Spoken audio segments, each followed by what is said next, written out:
difficult conversations, the topic of abandonment. Now, you know, we love making jokes like, so-and-so has daddy issues or mommy issues, but the truth of the matter is that underneath all of those jokes is something very, very real. But apparently we're meant to be checking out some social media things as well. What's up? What's happening with all of that social media? Yes, of course. On social media today, we want to find out from you guys if of course, have you ever been abandoned? And of course, I do understand this is a very sensitive topic, so if you do not feel free to share your story, you don't have to, you're not pressed to, but if you do want to share your story, maybe to inspire other people out there, please do make sure that you do that. You find us on all of our social media platforms. It's, of course, EKSE Live across them all. But for now, we are joined by Ukamani Yola, who is from Homestead, who's going to speak to us more about what Lord has mentioned about when it comes to abandonment. You know, we do know it's very hard. It's very difficult, you know. I think society is very quick to make jokes. It is. And especially South Africans, you know, we love making jokes because that's how we cope with things.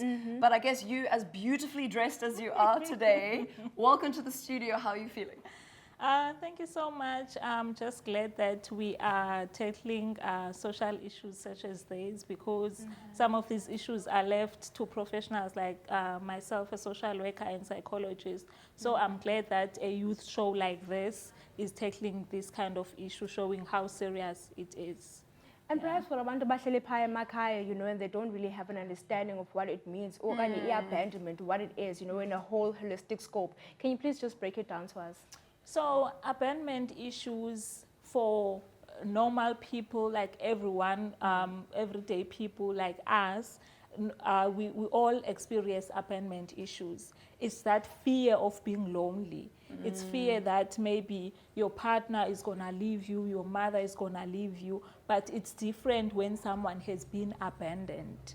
So if a child or an adult has been abandoned, then that will show, it's either it's going to show now, depending on how they deal with it, or it's going to show in the future. So a child might experience separation anxiety from an adult when their caregiver is leaving, and then they cry uncontrollable.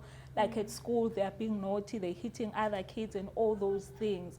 But we think the child is just being naughty. We don't know there's that root at home that the parent is not taking care of the child, or maybe a person grows up to be a depressed adult, or they are violent towards other people. It's that anger because they didn't deal with that issue. So in adulthood, and then it shows up as that being violent or being codependent to other relationships. For those that are watching that are soon to be parents or new parents, or maybe even, you know, like parents in the long-term future, what kind of things can be put in place in life to ensure that your child doesn't feel abandoned, especially, you know, in a busy lifestyle? What specific practical steps are there to make sure that you avoid your loved ones and your child feeling abandoned? So in our everyday lives these days, we are busy, it's work, it's extramural activities at school and all those things. But if you take time to sit down with your child, just care, ask, how was your day at school today? Such small basic things that we think are not important, like at dinner time, sit in a table, talk about how each other's day was, like show that you care. Go to your child's Saturday soccer match, go to parent meetings, show that you are in your child's life, even at school. Showing up. Yes, showing up is just as simple as showing up. Then you can avoid a long-term thing that can happen to someone when they are an adult. Just small little things as showing up, taking care of your child as young as they are a newborn. Because if you don't take care of them while they are a newborn, then all those things build up. There's going to be a detachment even between the parent and the child. Now, so Kamani, you are here joining us today representing Homestead. Please take us through some of the work that you've done, all the work that you do. So Homestead takes care of children. Most of them are coming from the streets. So we have 6 drop-in centers where at-risk school kids, at-risk children come after school and attend programs. And we also have the center that I'm working at. It's a child and youth care center. From 7 to 17-year-old boys, they stay there. We take care of them. And then there's another one in Observatory, which is our transitional program. So from 15 until they are 21. those children that have been going through trauma in their lives, and then they are sent by the court to us, and we provide for their basic needs, school and everything. And then Homestead is also on social media, at Homestead on Instagram, on Facebook, and also homestead.org.za.